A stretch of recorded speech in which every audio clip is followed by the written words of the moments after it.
Hey everybody, how's it going? Yesterday featured Catastrophe for the very first time, so let's take a look at this clear video for Catastrophe. Um, there we go. So, first things first, the party got Kagutsuchi, Pandora Evolved, Daki Transcended, and Jekyll and Hyde Transcended.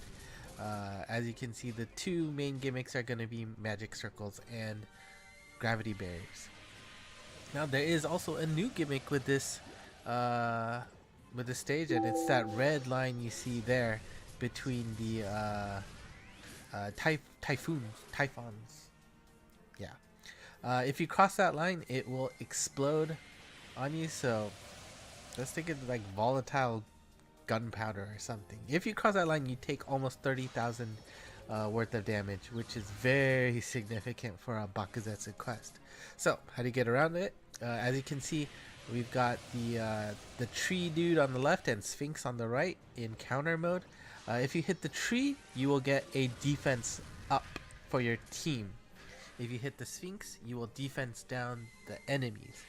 So ideally, you really want to hit both, so that you can protect yourself, as well as making sure you are able to dish out maximum damage to the minions. The Typhons on the top are paired up, so each horizontal pair, you need to take them both out on the same turn, otherwise they will revive each other.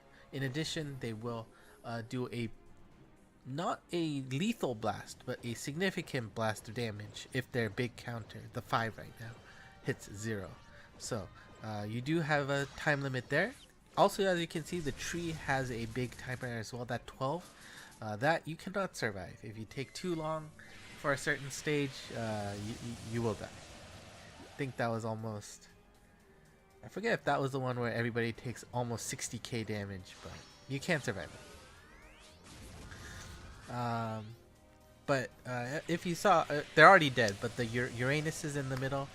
They do put down a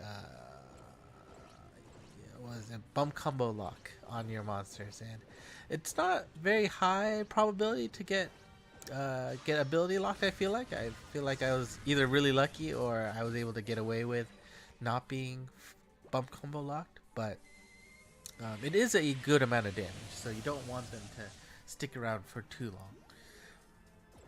So, I mean, the order of attack is get rid of the Uranuses. Here you go. If you cross that that gunpowder line,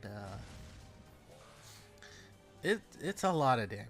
It is no joke, and you can get unlucky and start a turn on the line. You know, just make sure you try your best to avoid it. I don't know, the what attack box, hitbox for those lines are a little bit iffy, but that's Monster Strike, right? I don't know. So this stage, as you can see, the gunpowder lines are, on top of the Typhons here. So you need to make sure that you hit those trees and sphinxes such that you can move around freely, and then hopefully get a pinch like that to take them out real quick.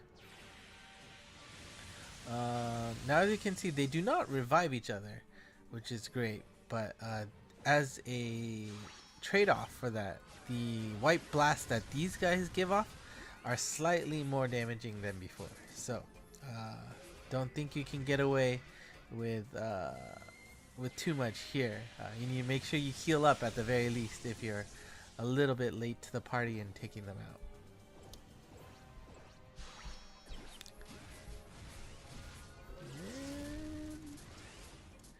Yeah, I mean, so Kagutsuchi is really good here because Kagutsuchi has the Light Slayer M on him. He also has Super Null Gravity Barrier and Inner Strength, so there's a good chance that you will end up hitting, going under that 50% line so that Kagutsuchi gets powered up. And even if you lose health while you're moving around, that Inner Strength will activate. So let's say you're moving around, you trip the Gunpowder Line, and you lose a lot of HP there. That kicks you under 50%, and then Kagutsuchi's Inner Strength will kick in, giving him more damage output. So I really like Kagutuchi in this stage. It's really, of course, he is a fairly difficult monster to have in your box. Pandora, of course, gets the same advantage of being able to speed up off of the gravity barriers, so she can move around. And on top of that, she has Drain. So that will help you a lot in this stage. As there are no hearts at all, you have to take advantage of the healing walls to heal up. Daki, just her bump combo gives a really good chance to activate the counter mode. And of course counter mode is very important. Let's say you miss or you just don't have access to hit the Sphynx and or the tree. That bump combo will almost guarantee that I'll do it for you. So that's why I like her. And Jekyll and Hyde, I mean, his skill set is just perfect for the stage. So it's almost like, you know, it was meant for him to, you know, excel on this Bakuzetsu. And his bump combo also really helps in proccing the counter move. Now, if you haven't noticed carefully on this stage, once you hit the tree and or the Sphynx, they go transparent. And this is only after you hit them first. So this is really helping you out as a player, not to get stuck behind these guys once you've activated their counter mode. So that strategy right there, you know, I aim to hit Daki first, hoping to make sure that I activate both of the counter modes, which it did, such that Kagutuchi can do as much damage as he could to Catastrophe here. So utilizing your bump combos properly is really important here. And of course, since there's magic circles everywhere, making sure that you stay as not a chicken, super important. So unfortunately, like with the amount of gravity barriers here, I definitely opted towards gravity barriers versus magic circles, just because if you don't, even if you have magic circle, you're not going to be able to move around if you don't have gravity barriers. And the amount of gravity barrier magic circle characters are extremely limited. So yeah, I can figure that the next event, I wouldn't be surprised if there was a dark gravity barrier magic circle monster in that lineup. So going forward, the gimmick of where once you hit the characters in counter mode, once you hit them, they will go transparent. So take that knowledge to your advantage. And unfortunately, something must have downloaded in the background while I was playing this important Bakuzetsu stage. So the game sound has died. So I'm putting in a pre-recorded copy of the Bakuzetsu BGM. So you won't hear any of the sound effects anymore, unfortunately. But I also didn't clear this anymore. So this is my only surviving copy of the stage. So I'm really glad at least the video file wasn't corrupted. But as you can see, the Gunpowder Line is, you know, surrounding Catastrophe in between the wall and him. So of course, if you can get in there, you get to do a lot of damage. But you need to make sure you hit the tree and the Sphynx so that you can maximize your damage. Now this was a dumb move. I forgot for whatever reason that Daki was in her chick form, so wasn't able to take down that bottom Typhoon. But yeah, we're gonna strike shot here just because Catastrophe has a really strong attack, that 4 in the middle, and I'm barely 25% of the way taking him out. So Jekyll and Hyde, he'll move around like crazy. Sure, I took a little damage, but I figured since he's moving around, I'd be able to heal up. Maybe didn't heal up as much as I thought I would, but Jekyll definitely did his job in taking down the HP. And if you saw there, Catastrophe does have a pretty strong attack with his Poison Mist, so it does a good amount of damage. It was almost 16k, so do not bring dupes to the stage. There's just so many sources of damage. Like if you accidentally bounce into that Gunpowder Line, let's switch to the, there we go. You know, you accidentally cross that line, you're gonna take 30k plus damage immediately. And then just that strong mist attack, poison mist attack, it's, I don't know, doesn't seem worth it to me. Okay, but so again, strategy is going to be the exact same. Try to take out the Uranuses first so that your team does not get bump combo locked, and then it's just a matter of hitting the Sphynx and the tree dude, such that you can take down the Typhons and protect yourself from that Gunpowder Line. And I mean, you can easily waste a lot of time trying to take down those Uranuses and the Typhons. So just keep a close eye on Catastrophe's death counter.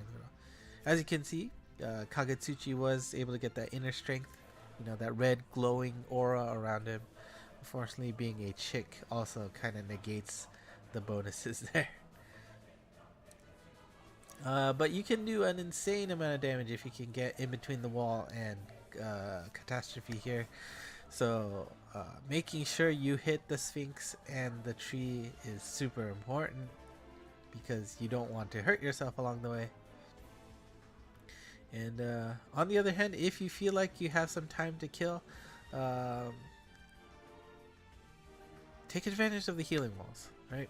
Again, there are no hearts on this stage, so they are your only source of healing. And given how much damage gets dished out on this stage, you really do need to take care of yourself. Alright, second to last? Yeah, we're on the green gauge here.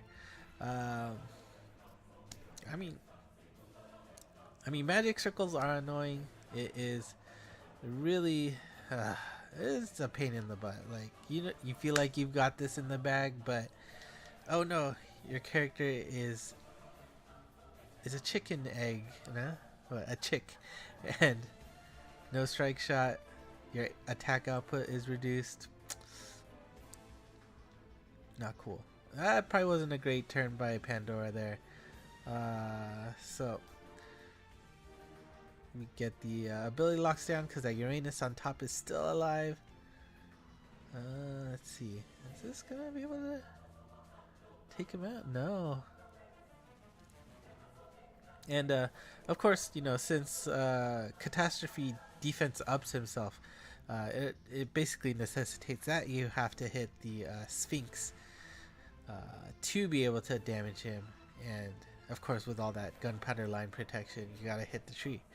So just try and find the best path you can to hitting both. And I mean, it's imperative to hit both. If you have to prioritize one, I would say prioritize the tree. You need to make sure that you protect yourself from that Gunpowder Line. I mean, right? If you're dead, doesn't matter if you can do damage unless you can kill him. In case when your strategy turns to, okay, I just need to clear the stage now. It doesn't matter if I end up with 0 HP. I know I have the attack output to move on. Then focus on the Sphynx and KO Catastrophe. So we're down to the last 4 turns. That should be fine. My HP is low, so alright, we're still gonna try and hit everybody. Probably Daki's not gonna have the speed to do what I hope she's gonna do, but yeah. 3 turns left, we see the pulsing happens, and that Catastrophe's big attack is really interesting. He just barrages you with bump combo locks, and he does it over and over and over again to the same monsters. I think I took over 300k damage total. So even if one of your monsters has, I guess maybe all of your monsters would need to have the sealed crest thing, sealed badges to survive that, but it was an insane look. It was like ba ba ba ba ba ba ba ba ba. Alright, so I used Kagetsuchi strike shot there. He just gives off a white blast to start. Since the Uranuses are pretty close together, I figured Maybe that would help in getting rid of them quickly and proccing the counter mode, but it was the first turn, so I don't think the counter mode was up, so a little miscalculation there, but that's okay. But making sure you take care of them quick is important because their cooldowns are really low, and getting hit by that bump combo lock every time, every turn is pretty rough. I was debating there whether to use Jekyll and Hyde Strike Shot or not, because both of those Typhons are gonna drop White Blasts on us, but alright. Hopefully that was worth it. Kagetsuchi. Now again, remember, since these trees and sphinxes go transparent once you hit them, you can do this vertical attack and it will make sure you hit both eventually. Just make sure you have the speed to be able to pick that up. Gunpowder Line is in all corners of Catastrophe here. A little bit scary. Unfortunately, since Pandora was a chicken, couldn't use her strike shot. Yeah, I mean that's what I was talking about with these magic circles. Getting stuck as a chicken, not being able to use your strike shot really hurts. Again, Daki is in the same situation. Chicken, so then cross 2 panels, still a chicken. So I'm kicking myself like, I have this awesome opportunity to use these strike shots, but I can't. But Jekyll and Hyde, I want to make sure I hit these things, so then oof, look at that damage. Like I think it also helped, Daki was able to get her lasers onto the weak point, but I mean that was definitely Jekyll and Hyde doing their thing. Here again, so now the strategy is we just want to win. Now there is a little bit of fear that if I cross the line and don't do enough damage, like maybe I get stuck behind the Typhon. I've definitely gotten a match shot on those Typhons, which really sucked. So I was a little bit afraid of that. So looks like I hit everybody at the very least, but did not kill Catastrophe. And this is the last turn. Last turn. Remember the strategy. If you just want damage, just hit the Sphynx. Right, so I'm trying to find a good angle where I can get, and then I'm thinking, well, wait, Daki, she should be able to hit everybody, right? Yes, and thank God I was able to get towards the top side of Catastrophe, and it actually worked out. As you can see, this was towards the very end of the session, so there wasn't. I tried a few more times. Because I did feel that lag in halfway through, so I was worried my video would be corrupted. But luckily the video's alive. Sound not so much, but there you go. I mean, I did see people say, for a new Bakuzetsu quest, especially a light Bakuzetsu quest, it wasn't that bad. Remember, last time that was Eden, and Eden kicked everybody's butt because there was no Satan there to take advantage of all of his slayers. So I mean, the last Bakuzetsu, light Bakuzetsu, was rough. It was an interesting stage. I'm not sure if I want to do it again, but there you go. Catastrophe. That's it for today. Thank you for watching, and until next time, bye bye.